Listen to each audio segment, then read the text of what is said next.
So I'm really enjoying myself this afternoon. And let me say to you, I came here. I came here expecting to learn something. Learning never ends. So what I've come for, let me say this far, I'm so happy to have learned from everything that has taken place this morning. And when Ms. Matarino asked me earlier on to come in, I declined. Not because I was afraid, simply because I knew the presentations that came before were actually a platform for further sharing. This topic, education for liberation, couldn't have been relevant to you if it had come earlier. You saw from the first presentation up to the last one, so many questions came up. And I said, that's the thing. And for me, as an educationist, once an educationist, always an educationist. And for me, somehow, I wish to see more people. I know we are starting, but as time goes, it's part of education again. We will get to learn about this organization and what it can do for the common good. And right now, I'm looking at the young faces there. Those are the future, our future. And what I'm going to say here is simply to benefit our future. When Mick presented here, he said he was 85. I'm 65. And the point is that what we have has to be shared with our upcoming generation if we are to have an assured future. On Wednesday, I was phoned by the Sunday Mail, the reporter there, said, Dr. Kwaira, can you explain to us the meaning of low pass rate for grade 7? Then I said, do you want to know the meaning of the low pass rate for grade 7? And I said, have you also asked to understand the attendance rate of the teachers, given the times we are living in? Have you also found out the support rate by the system? Without those issues also coming up, it means we are not addressing the issue. So with education, ladies and gentlemen, let me say to you, one thing for sure. Thank you. When I heard about TED, I said, what is it to do with me? What is TED? Then that part of it, I got educated. To me, that was education for liberation. The speeches that have taken place before are amazing, really. All the presentations were so enriching. To me, that was education for liberation. This afternoon, ladies and gentlemen, let me say to you, we can confuse so many things. But one thing we do not do is to confuse education with schooling. Okay. Let's not confuse education with the training. When you came here, did you register for a class? Out of this place, I don't have any positions. Say number 1, number 2, number 3. That's education for liberation. Freedom. I'm a student of Paulo Freire. And I'm also a student of R.S. Peters. The concept of education. If we don't, I said I'm 65. If we don't share it and I go tomorrow, how will our youth understand the concept of education? The missing link that we have as Zimbabwe in particular, and I want to say perhaps also even some other African countries as well, the missing link that we have, we are not relating our schooling, our training to education appropriately. That's why we miss it. To be educated, really, is not as good as to be trained. It's not the same thing. To be educated is not the same thing as being trained. You can have a qualified driver, wonderful, a qualified teacher, a qualified lecturer, a qualified farmer, a qualified medical doctor, a qualified lawyer. It doesn't mean they're educated. This is why we always ask. If you go to a doctor, you get some help, you always ask, how much of the human being is in that doctor? Yes, he's educated, he has a degree, has everything. This lecturer, Dr. Kwaira, he calls himself, he is educated, yes. Sorry, he is trained as a lecturer. But how much of the human being is in him? How much of the human... Once you talk about the human being in the businessman, the human being in the politician, wherever he might be, then you're talking about education for liberation.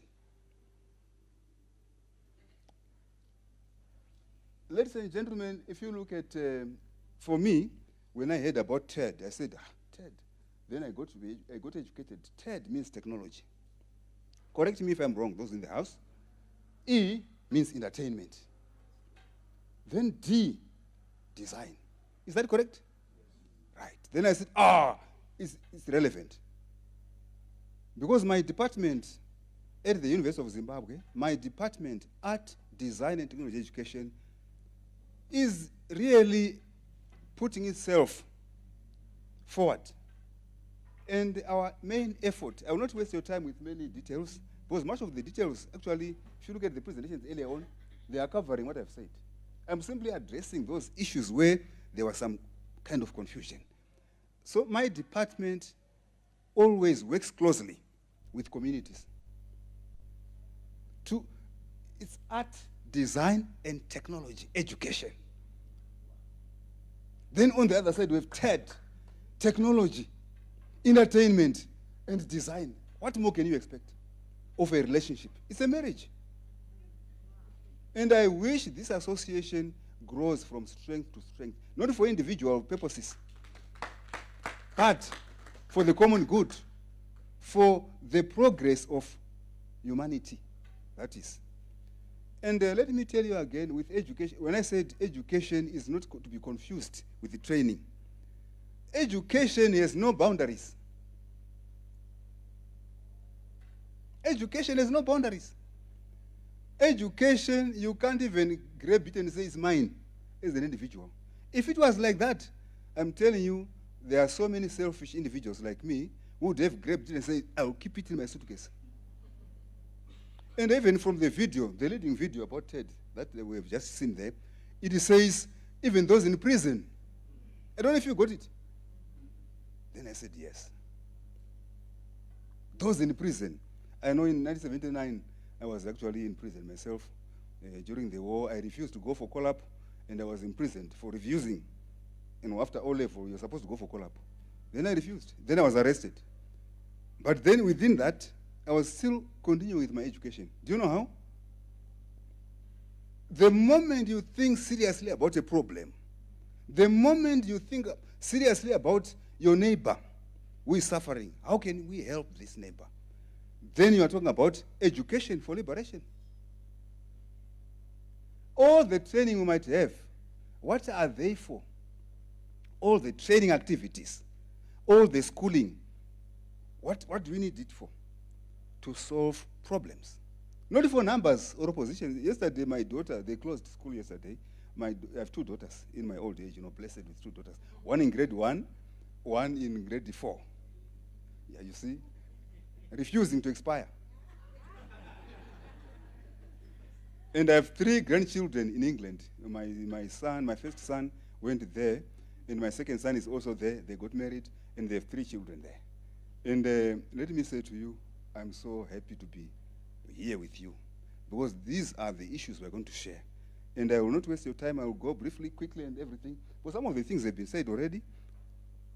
Those are the highlights. Now, with the design, essentially and conceptually, we have to describe. Once you come across a problem, describe it. A problem situation, identify, explain, and then solve the problems in any context in everyday life. That's what my department is about. And I could see that my department and the TED, once they get related, I can see a dynamic force. A force where people freely share ideas. That freedom of sharing ideas, that's part and parcel of education for liberation. I've heard of people getting their degrees from prison. Whether you like it or not, the shackles are there, but you never stop thinking. That's education. And education, you can't own it. Neither can you pin it down. So our training, ladies and gentlemen, for Zimbabwe, our training, our schooling, to make it meaningful, definitely we need to think about how to put the flavor of education. Education is a flavor. You can't have a meal without some flavoring. And we've just had our meals there. You know, the best dishes. Somebody was complaining about too much pepper. For somebody, it's a good. Huh? The same applies to schooling. The same applies to training. The way you design it yourself, that's what you get. You can design a schooling system to build lives. You can design a schooling system to destroy lives. You know, during the colonial era, some of us went through colonial era education. I was telling one of my co-presenters here, Mavengere, I'm happy to meet him here because his father was the headmaster of my school back in the 1970s. And I told him, for me to be here, it is because what of his father passed on to us as a student body. We're very small boys, useless. But he could see value in all of us. And he placed value in everybody. No matter what families we're coming from. And I want to say that's what education is about. Education that frees the mind. If you feel uncomfortable in any situation, you're not free. If you feel intimidated, you're not free. If you feel inferior in any situation, you're not free. You're a prisoner. You need education for liberation. And education for liberation, once you make it a flavor, you talk about progress. Right? I think I've said this one. Go ahead. Just don't even hesitate when I'm running out of my time. Stop me anyway, because at any point I'm saying everything. Okay. Right. So really, my department and TED, I can see something dynamic. In the future, let's keep on thinking about solutions to various problems. We are talking about an untold future, an unknown future. Let me tell you, there are two things that happen. For some people, it's frightening. For some people, it's destabilizing. For some people, it's a threat because they don't know where to start. They've number one from school, they've a very good degree, they've a certificate, everything, but they see it becoming useless. How do you come back into the track? Education for liberation. It makes your mind free and flexible. Listen, gentlemen. And if you look at, next slide. On the other hand, if you look at, now, the questions that have been read here, one of the issues there, how about anticipated problems? There are so many problems that are going to come. Unemployment, I've heard about it here. Certificates becoming useless. Losing employment. I think you've heard about people committing suicide.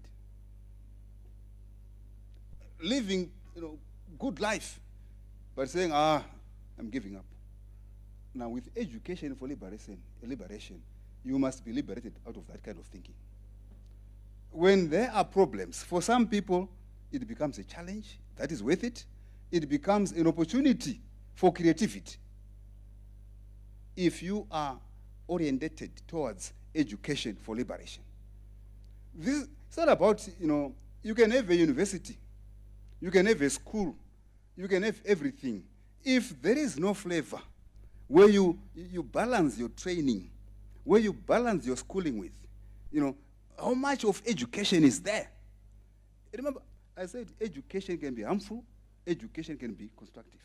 The same car that takes a patient to hospital to save life can be used to go and commit a crime.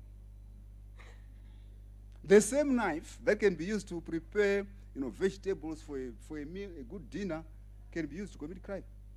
So that's what schooling can do. Not education, schooling.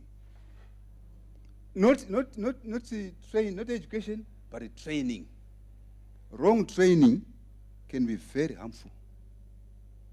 According to R.S. Peters. Education for liberation mends up all that. Right? What foundation, if you are talking about education, acting as a foundation, in what sense? Right? Another one. So it is exactly what we can now talk about. It becomes a foundation, it becomes the building block upon which you build your future as a country. If you look at children who are still growing, you must be able to see your future in there. Next. Right. With education for liberation, you begin to talk about technology. You see all this. This gadget I'm using, wonderful. I'm one of the groups that grew up during the time of overhead projectors, with transparencies and everything. Now I'm so liberated because we have more advanced technology. There you see. That's technology for liberation, innovation for liberation, art for liberation. There you can add even entertainment for liberation, and design for liberation. Next. Right? And once we do that now, it means we can link our teaching and learning processes, which according to Robin Barrow, back in the 80s, 85, Robin Barrow says, if you don't link your teaching to learning, if they are not properly linked, you have gaps. That's when you begin to talk about low pass rate, this and that. And the problem with competition, you say, I told you one of my daughters was crying. She had become number 11. The other one the younger one was 2. Then I said, no, don't worry. You have all done well. You've both done well. She could not stop crying. Was you know why the problem? She wanted to be better than her sister. That is not healthy. Even when you talk about grading schools, say this school is better than this one, it means you are divisive. All your education systems must be coordinated and appreciate each other. Avoid competition. How can you build a nation when you're in competition? If you say Mozambique, Zimbabwe, Botswana, which one is better? Then you think, Zimbabwe is superior to this and that. That's not it. If you go to our African Union, they talk about unity. Are we together? How do you unite if you don't collaborate? When you are collaborating, no one is inferior. Even in a classroom situation, our children must appreciate each other. If they think I am better than this one, it means you can't build a nation. Education for liberation tells us avoid unhealthy competition. Ladies and gentlemen, I don't know if you still need me. Thank you very much. Thank you.